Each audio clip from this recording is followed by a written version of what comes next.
Comme le dit si bien le dicton, le malheur des uns fait le bonheur des autres. Mardi 24 août dernier, Freddy faisait son grand retour dans Koh-Lanta, la légende auprès de 19 autres aventuriers emblématiques. Pour sa 5e participation au jeu présenté par Denis Brognard, le candidat s'était préparé pendant 27 mois afin d'être au top de sa forme.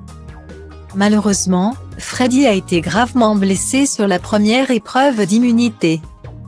Éliminé sur décision médicale, l'aventurier a été remplacé au pied levé par Loïc, découvert dans Koh-Lanta, les 4 terres.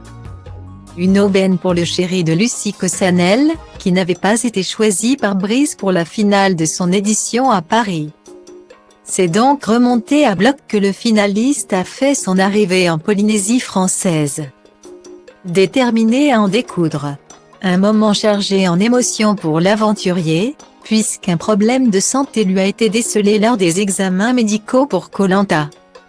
Pendant tous ces examens, je n'avais pas le droit de faire de sport, c'est pour ça que j'arrive sur ce Koh-Lanta avec quelques kilos en trop, mais également le stress de ne pas avoir pu m'entraîner physiquement en sachant que je me retrouverais face à des machines de guerre, confiait Loïc sur Instagram. Une nouvelle difficile pour ce grand sportif qui a gardé un rituel important de sa participation à Koh-Lanta.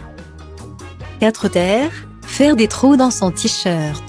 Un geste qu'il avait pris l'habitude de faire avec le très regretté Bertrand Kamal, qui est décédé en septembre dernier en plein pendant la diffusion du programme des suites d'un cancer du pancréas. J'ai gardé ce rituel qui est très important pour moi car c'était notre petit signe avec Beka. Je voulais le représenter sur cette aventure. J'avais eu Samir et Annick, ses parents, au téléphone un peu avant, même s'ils ne savaient pas du tout que j'avais été appelé. Mais il m'avait dit si jamais tu es pris, fais-lui honneur, a confié le remplaçant de Freddy dans Le Parisien ce 31 août. Le plus beau des hommages.